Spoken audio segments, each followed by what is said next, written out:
Hi, I'm Ashley Cooley, a birth, baby, and sleep specialist and mom of 3. There's so much information out there, right? This show is dedicated to helping you clear out the noise so you can figure out what will work best for your baby and your family.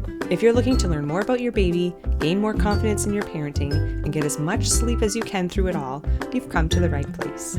Bringing up baby is about to get a little easier. Hey everybody, welcome back to the Bringing a Baby podcast. My name is Ashley, and today I want to share a bit of info around when your baby skips a nap. If your baby skips a nap, but you know, most of us know that there's going to be a time or two where maybe this is going to happen. So this episode is really for those of you who are maybe looking for more independent sleep from your little ones. Because really, if you're not concerned about having baby sleep in their crib or work on their independent sleep skills, then you're probably just doing your thing and it's all good. It's literally, totally, 1010% fine to hold, wear, rock, bounce, stroll, drive, whatever it is you do to help your baby sleep, because sleep is necessary, okay? But the question of what should I do if my baby skips their nap naturally comes up with families who are helping their little ones have those independent sleep skills because they don't want them to regress. And again, because it happens sometimes, even with the most perfect circumstances around it. We think, oh, they're going to sleep and this is great, and then they don't. So what do we do about it? Setbacks like this can happen. We want to know how to continue moving in the direction of more independent sleep. So let's talk about it. So basically, if someone were, say, to just meet me, they realize I'm a sleep consultant, they ask immediately, oh my gosh, what should I do if my baby skips a nap? I naturally have follow-up questions because I can't answer that without knowing more information. So I would ask things like, how old is the baby? What are their current wake windows? What's their current activity level? And that might depend if they're their age for sure. This would naturally have more an effect on those older babies, but either way, are they napping and skipping their nap at home, at daycare? Are you out and about? What's going on? Where do we want them to sleep? If it is in their own room or their own space, what is that room environment like? Is it dark enough? Is it conducive to good sleep and all that sort of stuff? So there's definitely more of a conversation that usually needs to happen. But what I'm going to focus on for this episode is talking about what to do depending on which nap is being skipped, broken down by age ranges, because we know that younger babies are napping more often usually than older babies. And depending on which nap is being skipped, I would have usually different advice to give. So I'm going to try to cover all of that, just breaking it down by age groups or ranges. And as always, if you have any questions, you can always reach out and I'm happy to talk more about it. Okay, so for little ones, I am going to talk about the babies that are older than 4 months of age, just for simplicity's sake, because we know that when a baby is 4 months of age, adjusted if they were born before their due date and all that stuff, then they've gone through the necessary processes like developing their own functioning circadian rhythm. They've got melatonin production. They have sleep cycles that mimic more like adult sleep cycles when they're sleeping. And so there's just more flexibility when it comes to helping them out with the naps. And definitely for infants, for those younger than 3 or 4 months of age, it's really just that's the time when they're the most portable, if you ask me. And you can have more of those naps on the go, but then you may start to see value in having them sleep in their own space at certain times of the day or on certain days or what have you as they continue to get older. But again, for those looking for those independent sleep skills, it's usually what we're working on is trying to get a nap or two at least in the crib. So this is what I'm talking about here. So for those little ones that are between the ages of about 4 to 7 months, give or take, they are napping typically around 3 times a day. But for those that are 4, even still 5 months, they may still be napping 4 times a day. And that's absolutely appropriate. So, but let's talk about for those 4 to 7 month olds, what happens if they skip a nap and what should we do about it? If it's an earlier nap that is skipped, so let's say the first or second, maybe even third nap if they're napping 4 times a day. So any of those earlier naps and you've tried for maybe a half an hour, maybe an hour. It really, all of that stuff really varies and depends. But let's say you've tried for the nap. If after maximum an hour, no nap has been had, then you would take them out of the crib. You would get them out, act as if they did have the nap. Okay. So again, usually if you're working on those independent sleep skills and we do a little routine and we place baby in their crib or their safe independent sleep space to fall asleep on their own and do the things, they may struggle at first to fall asleep on their own. So families and parents are curious. How long are we trying this for? What do I do if they don't fall asleep despite all the things that I'm trying to do to get them to sleep? Well, you would cut it off at a certain point. And like I said, maximum an hour. Then you would go into the room or leave and re-enter the room, again, depending how you're doing that independent sleep skill stuff. But you would go into the room at that hour mark, let's say after them not having slept, and you get them out of the room, but you treat it differently than you would when you were in there trying to get them to sleep. So if they're in a dark, quiet space and the sound machine's on and all the things, and maybe you're doing check-ins or maybe you're in the room with them, but you're just staying quiet, you're keeping it dark, you're keeping it nighttime sleepy mode. But then when the nap is quote unquote over, because we're done trying, it didn't happen, we got to move on, you go into the room and do this sort of wake up announcement. Okay. It's like, oh, good morning. It's time to get up. Nap time is over. You pick them up, you take off their sleep sack or what have you. Maybe you feed them. Maybe you just get out of the room. There's more light now. There's more noises. We're going to sort of switch gears and get on with the waking time part of the day. And so already at this point, if your little ones skip their nap, they're going to be overtired. They already are. And while pretty much all the time when we're talking about helping your little ones get a good sleep, we're focusing on trying to keep them from being overtired. So this advice is going to sound really counterintuitive, but hear me out. If your little one tried to nap, they did not nap, we're ending the nap now. What I want you to do is to try to keep them awake for another 45, maybe 60 minutes. And then try again. So I know that sounds bonkers because, hey, they're overtired. We got to try to get them some sleep. We know they need that nap, but they skipped it. So our natural instincts are to get them that nap. Okay, well, I will hold them to sleep. Even though that's what we've been trying not to do, I'm going to do it because they need to nap. Or, oh, let's just go for a drive or a walk or what have you. And then they end up sleeping in those scenarios. And unfortunately, what that does for a baby that is trying to learn their independent sleep skills. Again, none of those things are wrong to do. But if you are working on some more independent sleep and your sleep training, and we're trying to get them to take those naps in the crib, if we try for the crib naps, they don't happen, and then we just go and help them fall asleep some other way right after or shortly thereafter, it's really not incentivizing them to want to or get to fall asleep in their crib the next time. Because the next time you're going to try it again and they may skip it again. And then you go give them the nap in the car, the stroller in your arms or what have you. And of course they're going to prefer that because that's what has been happening until now, right?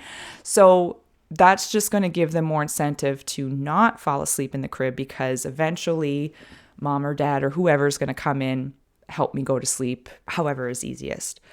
So just to say that what we want to do to try to incentivize them, to encourage them to have that sleep in the crib is that's why we have the little routine that tells them it's time for sleep. That's why they're going in their dark, quiet, conducive room, safe room to sleep.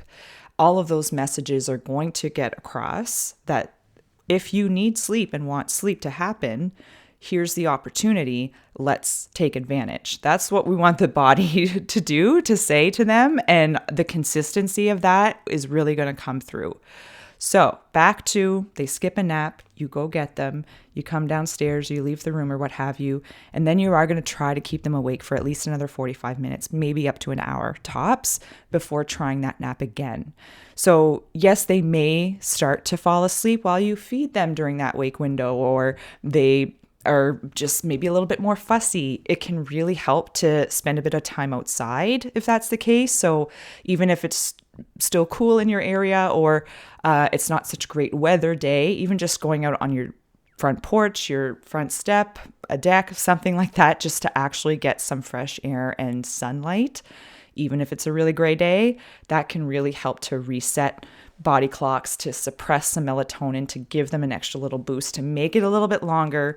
And then you're going to do your little routine and try the nap again a little bit later. If they're still struggling with those early naps in the early days of sleep training, use nap 3 and or nap 4 if they're still taking it. Those afternoon naps that are really just meant to be cat naps and can be a little more on the go because they're just not as mentally and physically restorative as those first couple of naps are. Again, I'm talking about the little ones over 4 months of age here. And so those third, fourth naps, I like to call those the rescue naps if they need to be. So if you're attempting nap 1 and 2 to be in the crib and independent and all that stuff, and maybe they do get a nap, but it's really short, or they have skipped one, or etc., and you're thinking to yourself, oh, I just really would love to see them get a little bit more sleep in their day, because I know from listening to the Bringing a Baby podcast that better sleep during the day equals better sleep at night. So in that case, you might actually plan to, say, go for a long walk in the stroller, or take a ride in the car, or have them in the carrier and do something else to help them fall asleep. But it's more like, I'm not going to actively put them to sleep and rock them and hold them in my arms like maybe I used to, because again, only if you're trying to get away from that a little bit. But instead it's like, oh, we're just going to go for a walk, and oh, look, you fell asleep. Like it just sort of happened while we were out. Oh dear. But that kind of scenario lends itself to them still being able to get a nap. It happens maybe a little bit easier because, again, they're used to sleeping more on the go or not in their crib. And then you can go the next day, try again with those morning naps being in that space, and you will get some sleep. They will get some sleep very soon. Looking for the best for your baby? Atlantic Canada's Baby Store is here for you. Nurtured, which is right here in Halifax, Nova Scotia, has the best products for baby. The staff are so incredibly helpful, and they have the most top-rated car seats and strollers you won't find anywhere else. So whether you need expert advice or the perfect baby gear, Nurtured's got you covered. Nurtured, supporting your parenting journey every step of the way. If they happen to skip the last nap of the day, and again, I'm still talking about those 4 to 7 month olds that are napping maybe 4 times, but usually about 3 times a day. So if they skip that last nap, what you're going to do is, first of all, only try for a maximum of 20 to 30 minutes for this one. Because again, the last naps of the day when they're this age are usually meant to be cat naps. And so if you're going to try for an hour or more to get them to sleep, then it's probably not going to happen if it hasn't happened in the first 20 or 30 minutes. So end the attempt at that point. Then you would aim for an early bedtime that's no more than an hour later than the quote unquote failed nap attempt, or 6 p.m. earliest. So sometimes that literally means, oh, we're trying for the nap at 4:30. From 4:30 to almost 5 o'clock, they didn't sleep. So instead we're going to get them up. And it's 5 o'clock and they may be a bit overtired, right? Because typically they would have slept then, but we're just going to try to stretch them to get to at least 6 o'clock so that we can put them to bed for the night. And that's probably how they're going to drop that last nap of the day. But it could be, and so that could actually be a sign of them getting ready to drop the last nap of the day if it's happening regularly. So keep an eye on that. But just because it happens once doesn't necessarily mean they're ready to just drop that nap altogether. Okay, so usually it's oftentimes a process when a nap is being dropped, where some days they skip it, other days they need it and they take it. But if it's happening more and more often that they're skipping their last nap and they're coming closer to 7, 8 months of age when they do drop down to 2 naps a day usually, then that's probably a sign to just drop that nap altogether. All right, so now we want to talk about those 8 to 11 month olds who are typically napping twice a day. If the morning nap is skipped, if their first nap is skipped, I want you to use that same advice I gave earlier, whereas you would wait maybe 45 to 60 minutes before the next attempt of giving them a morning nap. If the afternoon nap is skipped, check out one of our podcast episodes. You got to scroll back a little bit. It's called That Afternoon Nap. This episode is literally about this scenario. The scenario that happens very often for 9, 10, 11-month-olds, and sometimes a little bit older too, where we want to keep as many naps as long as possible to help them stay well rested. But what can happen here for many babies is they end up having this nice long morning nap. And then we wait the typical wake windows for them and put them down in the afternoon, but then they skip the afternoon nap. So it can signal to parents sometimes that, hey, they're ready to drop this nap. But actually, when they're ready to drop to 1 nap a day, they're dropping the morning nap. So if they're still taking that one religiously and loving it and needing it, they're probably not ready to drop down to 1 nap a day. So instead, you're actually going to wake them up from the morning nap so that this afternoon nap can happen a little bit earlier, and that can ideally be the longer nap. If you have to pick which nap is going to be longer at this stage, you would try to aim for the afternoon one, being the longer one, if that makes sense for you. So that's what you want to do in the future is like, okay, they had a long morning nap, they skipped the afternoon nap. Tomorrow, if that happens again, if they're starting to sleep longer than X in the morning, I'm going to wake them up so that the afternoon nap can happen earlier and better, and it happens. But for the day that you're in where they skip that afternoon nap and they're on 2 naps a day, typically, you're expecting that afternoon nap basically, and it didn't happen, what you're going to do is end the attempt at some point and instead aim for a 6 o'clock bedtime. Okay, so it will be a stretch. They will be a bit overtired going to bed, but a little bit that happens because life. We can't always prevent these things. So we kind of chalk it up to, all right, today was kind of a crapshoot with the naps. We're going to bed early. Hopefully they don't wake up overnight because of this. But if they do, maybe a brief wake up because they're overtired. I can understand that. I will support that. And tomorrow we will try something new. So let's talk about those who are about 12 to 17 months, give or take, still napping twice a day, typically, or for those that are within this age range and are still napping twice a day. If the morning nap is skipped, I would say consider making this a 1 nap day, because the likelihood of you waiting out that 45 to 60 minutes trying for the morning nap again, it's very unlikely you're going to be able to get an afternoon nap out of them because of the scenario I just talked about. If that morning nap is pushed too late into the morning or lasts quote unquote too long, whatever that is for your baby, it can have an impact on the afternoon nap, and we want to keep that nap as long as possible. So if the morning nap is skipped, basically I would say try to make it a 1 nap day. Instead, aim for their nap to happen as close to noon as possible, but maybe as early as 11:30 if that feels like too much of a stretch for your little one. What you'd be looking for here with just 1 nap a day at this age is a minimum of 1.5 hours. Ideally, it's at least an hour and a half, if not longer. And that's really to make sure they're getting enough rest through their day so that they can get to bedtime. But if they manage a shorter nap than this and they've only had 1 nap, you may want to go for a walk or a drive a little later into the afternoon, give them a little cat nap or something to help bridge that gap. Or at the very least, you're going for a super early bedtime, that's 6, maybe 6:30 tops, okay? If their afternoon nap is skipped, again, same as before, you'll want to cut off that morning nap next time to ensure the afternoon nap. But for the day that you're in, you're going to aim for an early bedtime. All right, and just wrapping things up here, those that are like 18 months and older, they're only napping once a day. Aim for the nap to start at around 12 o'clock. If this midday nap is skipped, good luck to you. No, really. But it would suck if your little one who should be napping, because typically they're napping until they're about 2.5, 3 years of age, if not older. So an 18-month-old skipping their one and only nap a day, that is a lot.